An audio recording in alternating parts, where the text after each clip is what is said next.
conversion of galvanometer into ammeter. We want to measure current in certain circuit. We don't know how much voltage as well as how much resistance. Still we want to measure the current. How? Suppose this is circuit, V volt battery, suppose R is the resistance. So theoretical current is I is V by R, but we want to measure it. For this, we will connect galvanometer, which is very sensitive instrument. It gives full scale deflection for few microampere, round about 600 microampere. We will connect it with series with R because we want to measure this current. But problem is what? Galvanometer coil has round about, school galvanometer coil has round about 50 ohm to 200 ohm resistance.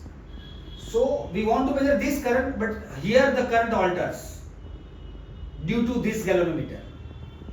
Another problem is galvanometer is so sensitive. Galvanometer is so sensitive. If the current is range of milliampere, it can burn. It may burn. So we have to overcome this problem. How?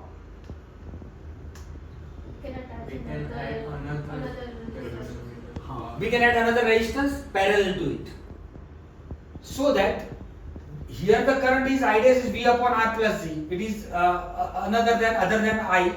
Now we are connecting bypass, say shunt, or the bypass resistance is very small. Okay.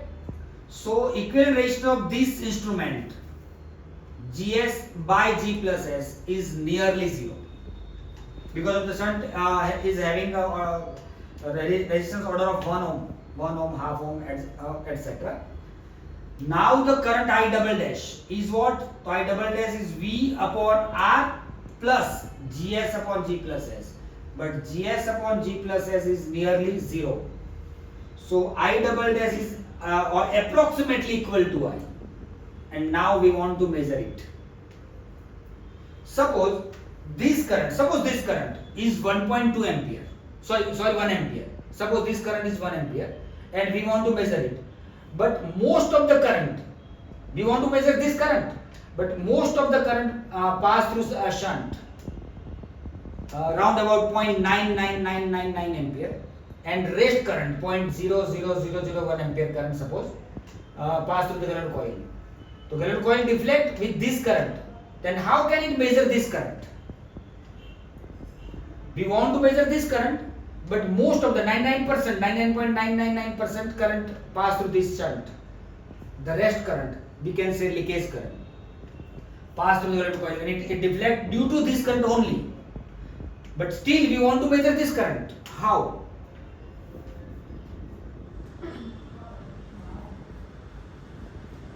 We have to calibrate this instrument. We have to calibrate.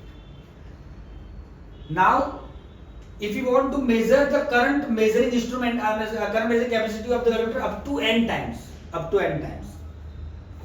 say I by Ig. Ig is the full scale deflection current which can pass through the galvanometer, maximum current that can pass through the galvanometer without damaging it. But it is about 600 microampere. But we want to increase the current measuring capacity up to I say 10 ampere, 1 ampere, 2 ampere, etc. That is I by Ig is n. That is we want to measure increase the current measuring capacity up to n times. Now from this circuit, junction rule, I is what? Ig plus Is. Is plus Ig. And I double is approximately I equal to V by R. And potential difference across S and potential difference across G, galvanometer coil, is same. So ISS equal to IgG. So S equal to IgG upon Is. But from this, Is is I minus Ig. From this, Is is I minus Ig. So S is Gig upon I minus Ig. Again, I by Ig is N. So S equal to Gig upon Nig minus Ig. So S is G upon N minus 1. Suppose we want to increase the current measuring capacity up to 100 times. So we have to connect a shunt having resistance G by 99 parallel to it. This one. But how can we calibrate this instrument? This modified galvanometer is called ammeter. We want to measure this current. Suppose it is 1 ampere, but most of the current passes through here. The rest current, leakage current, 0.00001 roundabout, pass through here. So how can it indicate this current?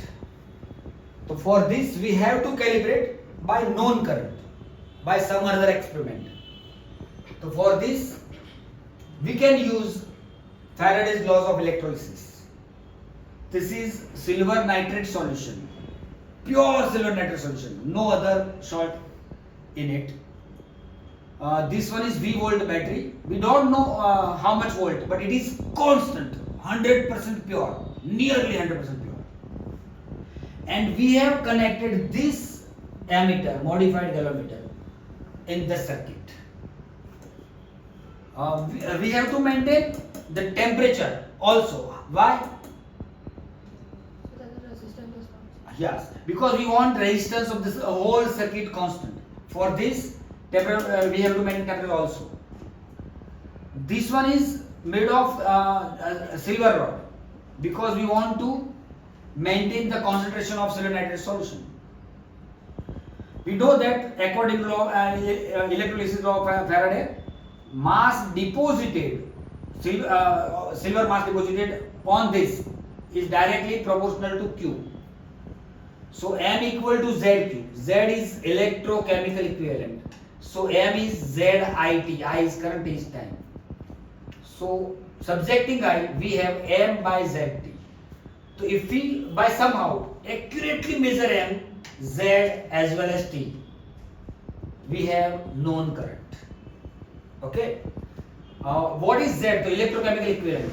And Z is, so for a known mass, suppose atomic mass of silver, we know that the valency of silver is +1, Ag +1. So if you want to release free atom, we must have one electron.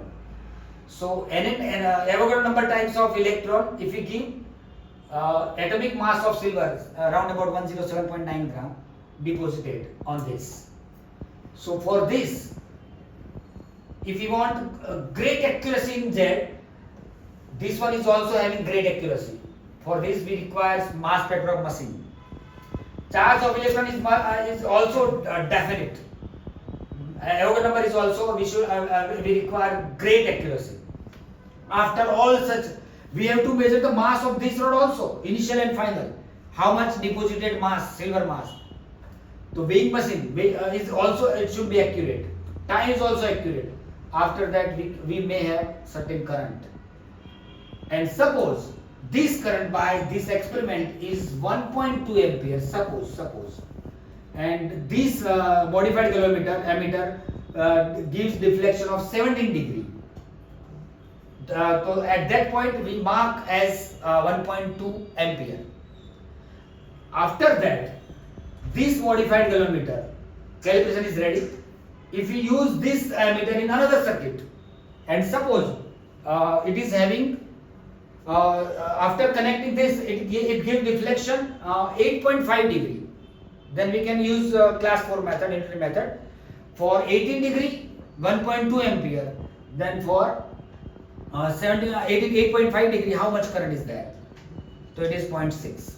So calibration is ready.